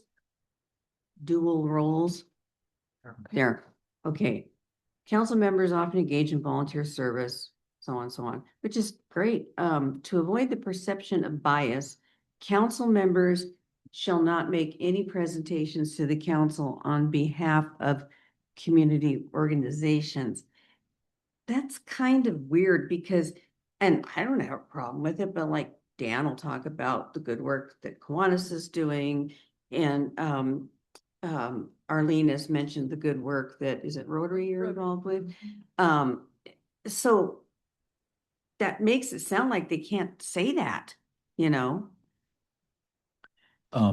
I would, Mayor Pro Tem, were you going to address that? I saw Member Seaver's hand as well. So if you have an observation, and then we'll hear from Hugh. I think the distinction in this case is that offering council comments that include upcoming items or upcoming scheduled events of groups that they may be affiliated with is different from bringing a presentation before the council on the behalf of that organization. Yeah, I see what you're saying. Yeah, I just wonder if there's a way to make it say that more, you know, maybe Sean could tool that a little bit. Sure. We could maybe ask for some clarifying language on the line there. I just, you know, I wouldn't want, he shouldn't be talking about that, you know what I mean, from somebody new, for example, that, no. He was not. You could just say, shall not make formal presentations. I don't know, something very simple that. Yeah. I think that's the. Shall not make formal presentations to the council on behalf of the. So I sit on the hub board. Oh, true, right. So if we're wanting a presentation from the hub, it should not be delivered by me from. Right, right, yeah, it's simple, that's kind of what I'm saying, just they can't, you know, be on the. Yeah, up there. But hey, it's dads and dudes nights coming up, just want to let you guys know, that's okay, that's okay, yeah, so. Yeah, okay. Good question. Let's see. Does everybody understand why that's in there, though? The dual roles, like the importance of it? I do. Okay. Okay, then I had one on page 61 too. Review ordinances, review by city attorney.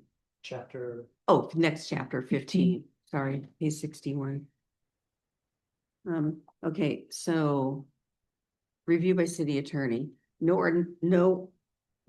All ordinances shall be reviewed and finalized by the city attorney before appearing on the agenda. No ordinance shall be prepared for presentation to the city council unless requested by the mayor or 3 council members. struck me as odd. I mean, I've never have yet to have a situation where 3 council members. I don't understand what the. That's our current procedure, actually. That in order for an ordinance to come before the council, there have to be 3 of us that would sponsor. We can't have 4 because that would be a quorum Right. deciding something. But a resolution, I'm trying to remember if a resolution can be made, but I think we need 3 for that too. But I can't just say I want an ordinance and bring Right. that forward. There has to be 3 of us that are on board to bring that forward and sponsor it together. Okay, but then why does it say the mayor so the mayor can bring forth an ordinance? The mayor is CEO. Yeah. Yes. of the city, so yes, she can. Okay. So the distinction there, Councilmember Ball, is the mayor singularly can bring forth any ordinance for consideration. Whereas if it comes from the council, to Councilmember Kurtz's point, it has to be brought by 3. All right. Okay. And then in chapter 16, it's the same for resolutions as well. Yeah, the next chapter, right. Okay. Okay. Great. And.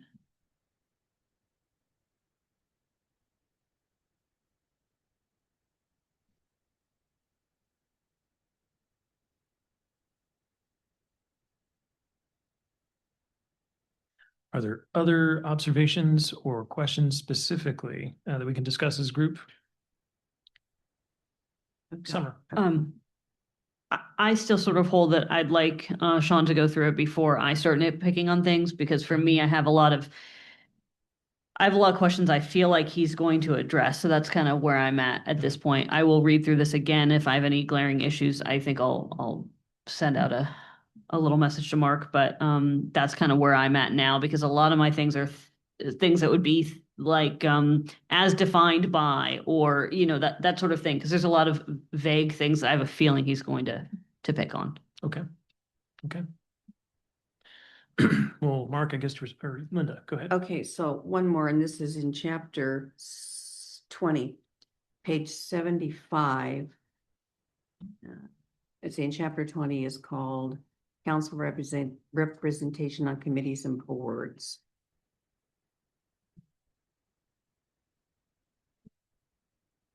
Well, yeah, I wrote down actually, this whole chapter. Didn't we just go through all this? I mean, we just formed these committees and, then this speaks of, governance manual committee, ordinance review committee, and it sounds like these are just kind of, maybe ad hoc, right?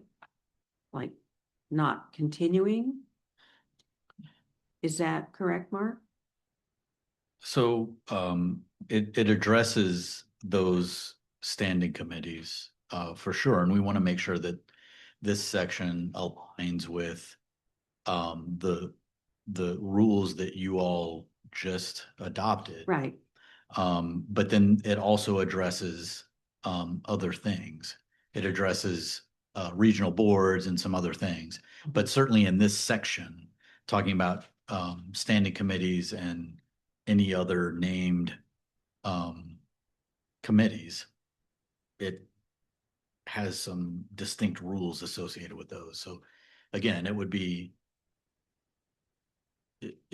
something that you would either want to see made uniform, or if you have a particular concern with the way that the rules are offered here, that may either prevent or neglect to prevent something that you're interested in talking about, we can do that.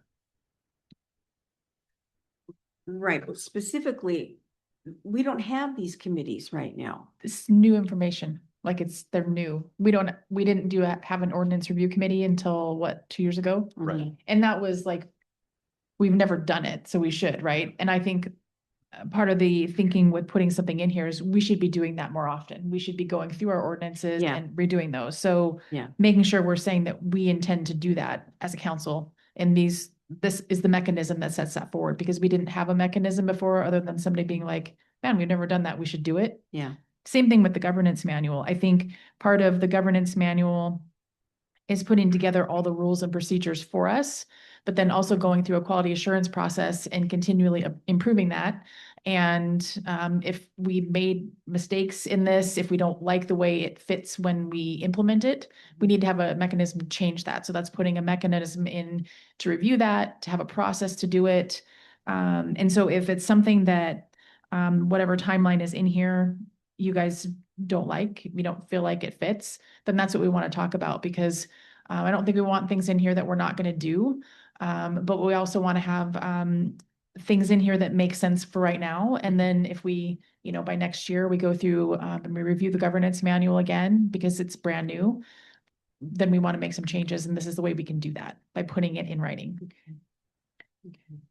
So, And Linda, are you practically talking about how we discussed this last meeting and there's still things in there that we don't have? Are you speaking to that? Because I felt like you were mentioning that some of these committees we don't currently have. Is that correct? Right. So- We made a finance committee, Right. So and we're not working on a live draft. We're working on still a previous draft that is not a living. This is our previous draft from January. So I don't think we've seen any actual edits to this document. No, there's some in here, aren't there? Not since our last. There are some, so if I can clarify that specifically, so you meaning council made a change to the current rules of procedure to create the standing committees and the appointment process. So what we would envision would be taking that language and putting it in here. In a Sean would do that, I'm assuming. Yes, Yeah. but it would be taken as it was adopted in the current rules of procedure and put into the governance manual. Because you deliberated on that process, those committees, that appointment process, and I assume you want to preserve that in the governance manual. It would just make its way over here in the final version. Yeah. that's accurate. All right, that's all I picked apart. Great. So to reiterate or emphasize, please reach out regarding any other significant changes as email. Otherwise, I think to respond to the staff's objective, we recognize then the rest of these sections, and they are ready for consideration by the city's attorney for detailed review. Does that sound right, Mark? It does, and I don't want to speak for Sean, but I'm going to say that we're going to need probably about a 4-week period to do that. And if we need more than that, we'll update you at a future council meeting. Great. All right, with that, I'll conclude the workshop section of our agenda, item 9. That brings us on to general business consent agenda. I would entertain a motion for consent agenda. Move general business consent agenda items A, B, C, D, and E. Second. There's a motion and a second. Any discussion? All in favor, say aye. Aye. All opposed, nay. We are unanimous. The consent agenda is accepted. That moves us on to general business action items. There are none tonight. That moves us to council comments. Are there any council members who wish to provide some comments? Yeah. Linda. What's his name from Liberty Lake Water and Sewer? I forgot. Bill Genoway. Yeah, okay, Bill kind of took my thunder away, but I just was thinking about how funny it is, how, people were moaning about Mission Avenue being only one lane and and then when it opened, it actually surprised me. It's like, oh my God, suddenly it's open and it's done. And I'm like, wow, it's smooth. I can see the lines, I mean, it's just, it's amazing. And so, Ben, you're right. We got to keep this road thing going, because that was a thrill for me to go down Mission Avenue. It was. Thank you, Linda. It was really, really nice, Thank you. Yeah, I loved it. I want to be your secret Santa. It seems like it's pretty easy. No, it's not actually, but. I think that's great. Yeah, so I that was totally it. agree. But he stole my thunder. Yeah. Roads, I believe, are one of the most important things the city does. So when we get a chance to have them in high visibility location like that, it's great. Oh, yeah. And one more thing, Ben, the purple flowers in the medians on Appleway. Oh yeah. my God. Who did that? Was that our new Dan? Oh, my God. Wow, bring him Good. donuts tomorrow or something, you know? No, croissants. Okay, that's it. Right on. Other council comments tonight? All right. On into public hearings, there are none. Resolutions and ordinances, there are none. Neither emergency ordinances, neither introduction. Well, let's talk through upcoming agenda items. Mark?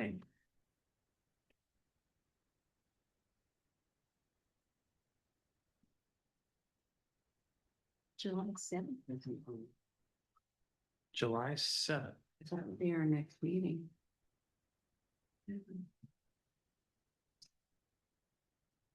Mark, is there nothing happening July 7th? There is a regular city council meeting. There's no scheduled workshop. Okay. So I see the Pavilion Park play structure on the 21st. I think that would be the most immediate action for consideration. I have a question. I think the report for the shared response to homelessness MOU came out. Is that something that we're ready to talk about sooner rather? I know there was a message sent out too, but are we ready for that or not yet? That really is a question for the council to provide us some insight on. We can certainly invite the gentlemen that were here originally proposing that MOU back. As you've all seen with the recommendations that I sent out to you from the Safe and Healthy Spokane Task Force, there's a lot of content there. And there are a lot of recommendations that were classified as both immediate opportunities and then more longer range things that they're going to have to focus on into the future. And so we can certainly get, maybe call it a progress report on the shared response to homelessness MOU as it fits into the broader framework of what came out of Safe and Healthy Spokane. That may be a good idea. I don't know if there are specific deliverables yet that the shared response has produced, primarily because the federal process is taking longer.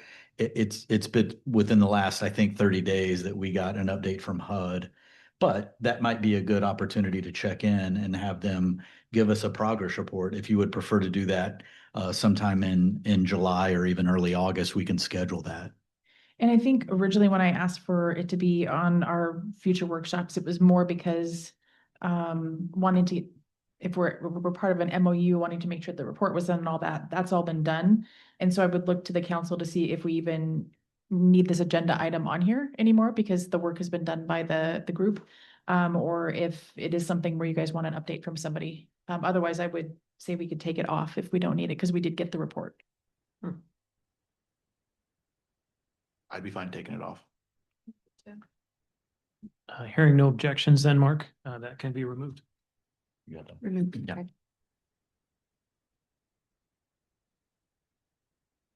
Any other observations or additions on agenda? Linda? Well, since we have, some time, I mean, we're gonna be getting, looks budget September 15th. Why don't we do the social media while we're, because we're just finishing, well, hopefully the governance manual, that would kind of, to me, be the next logical step is to tackle that. Okay. If that's the council's preference, we can certainly get that on the calendar and relay that expectation to Sean so he can be prepared to lead that conversation. Yeah, we should get Please. busy on that. I think it's reasonable. Okay.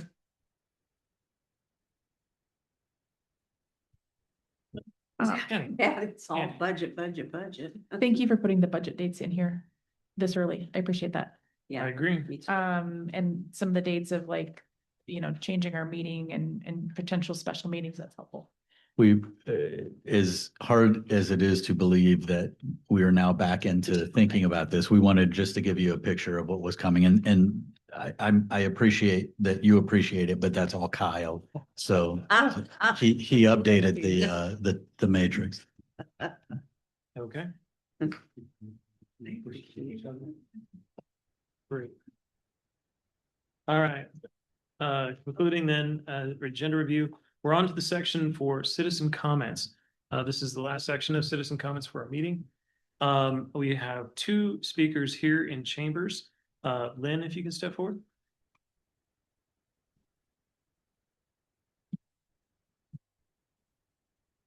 Thank you, Council. Lynn Atkins, resident of Liberty Lake, but not only a resident of Liberty Lake, I am also a part-time library clerk at our library, so I have some unique insights onto what happens inside that building.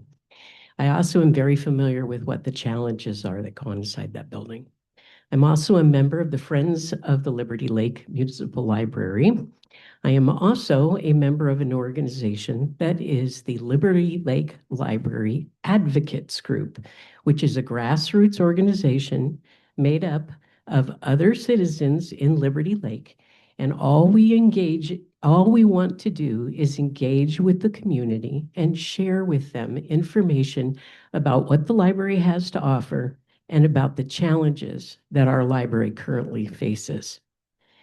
So I had not originally planned to speak this evening, but Jan Dee's presentation impassioned me a bit that I wanted to make a couple of things aware of. First of all, the cost of outgrowing our library. So the library is no longer limited by demand, it's limited by space. And as our community grows, the library's reached a point where it cannot provide the level of service residents need because the building is simply not big enough. So what is the impact? Jandy mentioned the circulation, that we are at maximum capacity on the circulation. Well, let's put this in perspective for a few minutes. What does that mean? So that means, other than not having the ability to add more to the collection because of the space, it also has the impact that popular books have longer wait times. Our patrons have fewer choices when they walk into the library or when they pull up the catalog online because books are out. Also, there are fewer items that are checked out because fewer items are available on the shelf. That reduces the velocity of the circulation, a rate at which the library materials move throughout our community, not because people have stopped reading, but because the collection has reached its physical capacity. Now, technology has also become a core library service, and residents rely on the library. And you've heard that we only have 4 computers. Well, most of the time we only have 3, and that's because one is out of service at one point or another. And then the other part is the programs within the library. The programs within the library that use the meeting reservation service, in 2022, it was 156 reservations. In 2025, it's 812 reservations. Now, demand for the space and limiting opportunities for community organizations, educational programs, nonprofits, and civic meetings. So I just want to say, we need to find a way to get this library bigger. Thank you. Thank you, Lynn. All right, Brad Hamblett, step forward.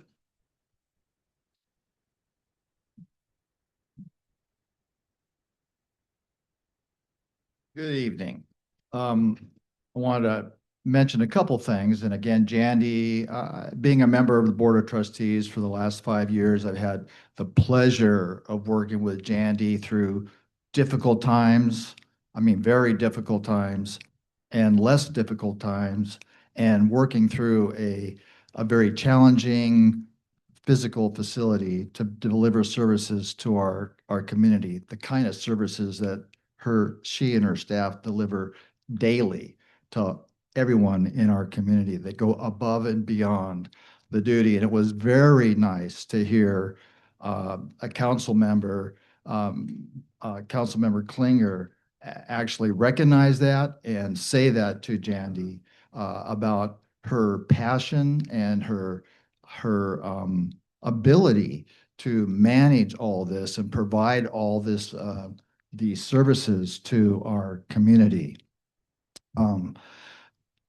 I just can't tell you how much I appreciate what she's done. I will say that being on the Board of Trustees 6 years ago, that I brought back to life the assessment that was done. There was a need that was identified 8 years ago that we were going to be at a point where we are at now, where the services are going to start to decline for our community because of the facility, the lack of space, and the ability to provide those services to our community. So I would encourage you, as we enter the season of developing a budget, that we put our heads together, we find a way to source the monies that and the extra maybe grants, whatever it is, to try to come up with some sort of a plan to be able to expand the library to continue to meet the needs of our community as they demand the use of our library. So there's ways to do it. It's been done in many other small communities throughout our state. So I would encourage us to really give that some serious thought as we move forward. Again, thank you, Councilman Klinger, for recognizing Jandy and her staff. Appreciate that. One last thing I want to say, and it's about the e-bikes. I will say that the education has been working. I live across from the Settler, and I can't tell you how much the traffic of e-bikes has decreased since all of the education. It's been really dramatic. And so the effort worked. Thank you. Thank you, Brad. That's great. I'm glad to hear it. Right on.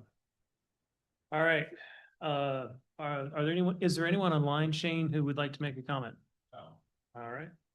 That concludes the citizen comments. There is no executive session. And with no additional business coming before the council, I'll call this adjourned at 8:08.